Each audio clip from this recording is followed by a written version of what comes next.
Ladies and gentlemen, boys and girls, welcome back to another Apex Legends video. My name is Sweat if you guys are new, and in today's video, we are continuing the fixing your guys' Apex Legends biggest weaknesses. This is going to be episode 2 of the series, and we're going to be focusing on how to 1v3 properly in this video. You guys absolutely killed the last like goal, okay? And I don't know if this is too much to ask for, but I'm going to double the like goal for this video. Can we drop 2,000 likes on this video? Make sure if you're watching right now, you are slamming that like button and subscribing to the channel if you are new for more Apex Legends tips, tricks, and everything else. Anyways, guys, without further ado, let's get into it. Alright guys, and I quickly wanted to shout out all the people that actually requested this 1v3 video to be made. A couple of them are seen on screen right now, but just know there are plenty more, so I appreciate the heck of you guys. And also, if you're not already following me on Twitter, at SweatBandTV, and it's in the description below if you ever want to interact on Twitter. So, alright, so the topic today is going to be 1v3s, okay? How do I approach 1v3s? How do I win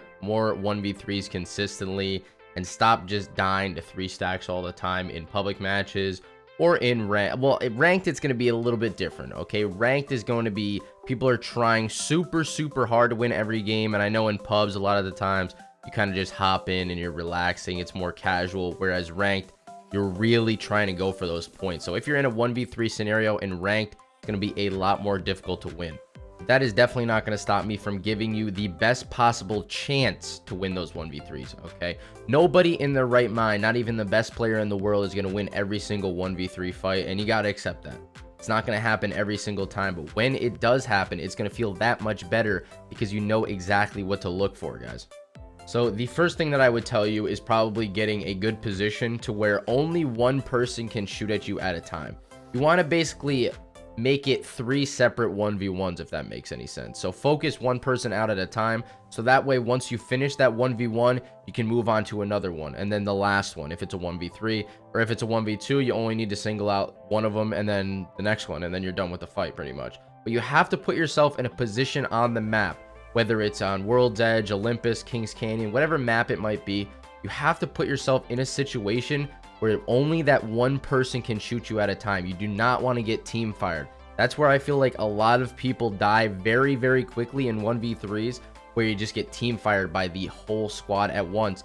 And that's basically on your poor positioning. I'm not going to lie to you. Unless a team really coordinates when they're going to push into a building at once, then they might be able to get you. But otherwise, I think it's your positioning problems that are causing you to die in these 1v3 scenarios. And do not worry if you guys are struggling with positioning a lot. That is going to be probably the next episode, either 3 or 4. I don't know what order I'm going to go in. I got a lot of consistent tweets that I got to make episodes on, so just stay tuned for the positioning guide if that's what you're looking for. Another thing I want to mention very quickly is you have to really put all your skill sets into one in order to 1v3 squads, okay? There's a lot of movement involved, positioning, rotation, getting high ground when possible, beaming down on people, shield swapping if necessary, and that's what you're going to see in these upcoming clips. Obviously, I have a bunch of demonstration clips for you to watch today. I think I have 3 of them. Hopefully this video is not too long, and hopefully you guys stick around for all of them so that you all learn something. But without further ado, let's get into the clips so you guys can learn how to properly 1v3 squads. All right, ladies and gentlemen, so this first clip that we are going to take a look at, I know there is one other person alive with me, but he's quickly going to get deleted, and this is going to turn into a 1v3 scenario. But right here, I'm really just pinging for my teammate to come back to this area. I'm trying to play this left angle, even though it's more prosperous, if that's even the right word for it, or more beneficial, I guess would be a better word, to play from the right side of an angle rather than the left. But we have no choice here. We're in the tunnel, so let's see what happens. Do not get caught out in the open. He did get caught out in the open. And these guys start pushing like madmen. It's an entire team, so they're going to push us super hard because they know they already have my teammate weak, but they didn't know I was full health, I don't think. We take some shots.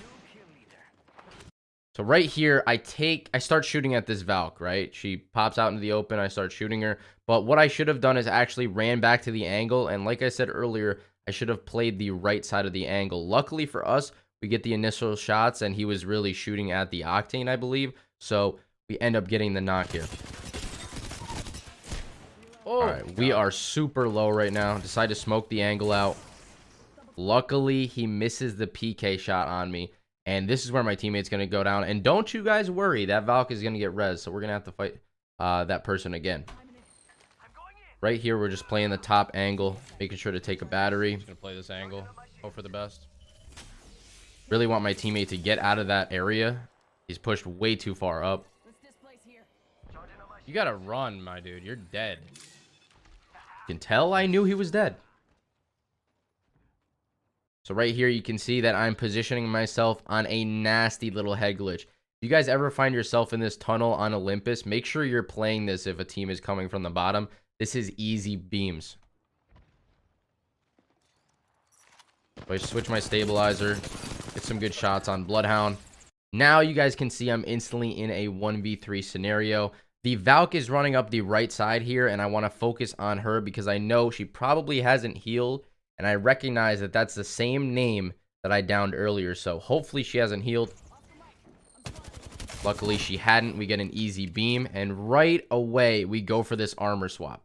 Okay, I turn right around. Notice there is a white armor swap in the bin. I grab that instantly because I feel like they're all going to push me at the same time. They should be, at least. And here comes the Pathfinder. So you can see right now, after I knock that other Pathfinder, and notice how I was talking about earlier, making every fight a 1v1. So I focused on the Valk first, then I focused on the Pathfinder, and I'm going to go for the shield swap on the Pathfinder right here, because you can see I have no health, and I don't have any shield, and I don't want to take some cells or a battery, because that would take too much time. So I instantly go to try to finish this Pathfinder. And then I go to shield swap purple, which I get. So now I know it's another 1v1 scenario with the Bloodhound. Get dumped on. Let's freaking go, man. And you guys can tell I got a little bit excited after that. So notice how I played every single situation in that one scenario as a 1v1. First the Valk, then the Pathfinder, then the Bloodhound. All separate. Okay, and I was playing my angles to the best ability that I could. Also throwing in some shield swaps in that fight. So just like I was saying earlier, a lot of those aspects come into play, and you got to put everything together to win these 1v3 fights. All right, guys, the second clip we're going to watch here is another 1v3, obviously. I end up actually losing to these guys, and I feel like you guys can learn a lot from my mistakes as well as my good games. So I decided to throw a couple of each in this video to show that you guys do lose 1v3 sometimes. It happens to the best of us. We're going to lose those 1v3s, but all we can do is assess the situation, analyze our gameplay, and learn from it. So this is number 2 here, and we are in a really tough position. They are actually all pushing us at the same period of time, so it made it very tough. And also the part of the map that I was at right here made it super, super difficult to find cover for myself. But right away, starting off this clip, you can see that I'm trying to make this a 1v1 scenario with the Valk, but there's going to be a guy that pushes me on the left, which makes it very difficult. You get some decent shots off. Right here, this fuse makes a massive mistake. You can see he's full sprinting. What I would have done if I was this fuse in this scenario is I would have played this angle very cautiously. I would have kind of just peeked around the corner, but he probably just wanted to get that last kill, and you can see he has a Prowler in his hands. So he's pretty dang confident in this situation. Ends up getting outgunned. And now I have one guy down. But the situation that's very tough, you guys can tell that there's not a lot of terrain to play. This is a very bad angle. And to get away from this situation, I don't have my jump pad, first of all, because I just used it earlier because I was 1 bullet. So I couldn't have saved it. But I would have had to run all the way up here, which I end up doing, and barely escaping, or run down to the right, but then the Valk is pushing to my right, as you can tell right now. I end up turning around, getting some shots off on her, just to distract her. No! We're dead. We should have died in this situation, I'm not gonna lie. So they are right down here. I end up getting this bat off with 0.1 seconds left, and I know this guy's pushing me again. This is another solo fight. We get that knock.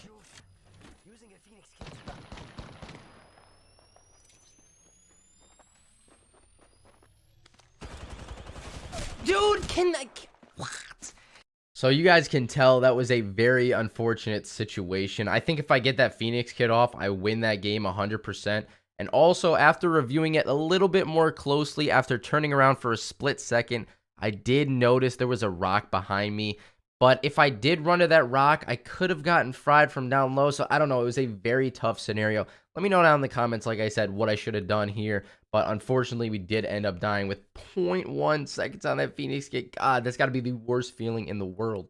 All right, in this last situation, we were getting absolutely hunted down by this team with a Bloodhound forever. I mean, these guys were chasing me all the way across Skyhook. So this squad wipe was even more satisfactory. Oh my goodness, it was so satisfying when we got these kills.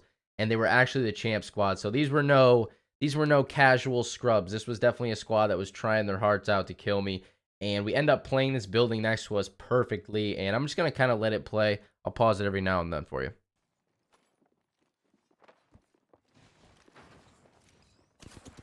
These guys are all over my wiener, dude. Holy shit. So the first thing to think about in this situation is I want to get to the zip line. I want to play the zip line because I think one of them might just take the zip line. Okay, I want somebody to take the zip line straight up without really jumping off into every layer. And a lot of casual players will actually do that. If you notice in these buildings on World's Edge, they'll actually just jump on the zip line and kind of stay there. So that worked out perfectly for me. I ride it all the way up to the top and instantly look down at it. And that's the primary knock we need, guys. That was in 1v1 scenario, again, that we actually ended up winning. And right here, I know these guys are probably chasing the heck out of me, so I instantly jump down. So we're on the bottom layer. Unfortunately for me, that guy was outside for some reason. I have no freaking clue why that guy's sitting outside. But we end up closing the door and then going right back to the zip line because we want to play that zip line again. Oh, we actually, yeah, we did. In a second, you'll see. So we get some good shots off right there. Now I go to the zip line. My apologies. Play the zip line second layer, and then we're going to run outside and heal real quick.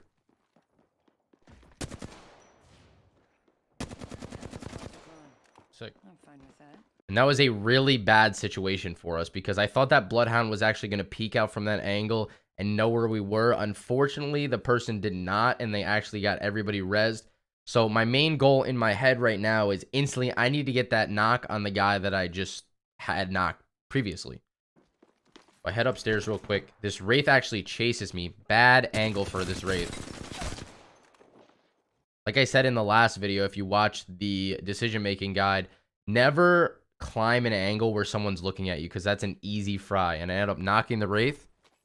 Jumping straight down the zip line and getting this Octane dead. So now I have 2 guys dead. And now the Bloodhound is super nervous. And right here, this guy actually fries my back. I think he almost freaking kills me. But right there, I wanted to finish that guy off so I know he cannot get rezzed. Makes the situation a lot easier. If you can finish somebody, do it. Look at me, almost kills me from the bottom. No way. It almost kills me from the bottom. They got the scan on me, so I'm playing this angle here where I can see both sides. And right here, guys, like I was talking about before, I'm kind of just going to play these doors, play my angles correctly, and I actually win the beginning exchange here, which is perfect.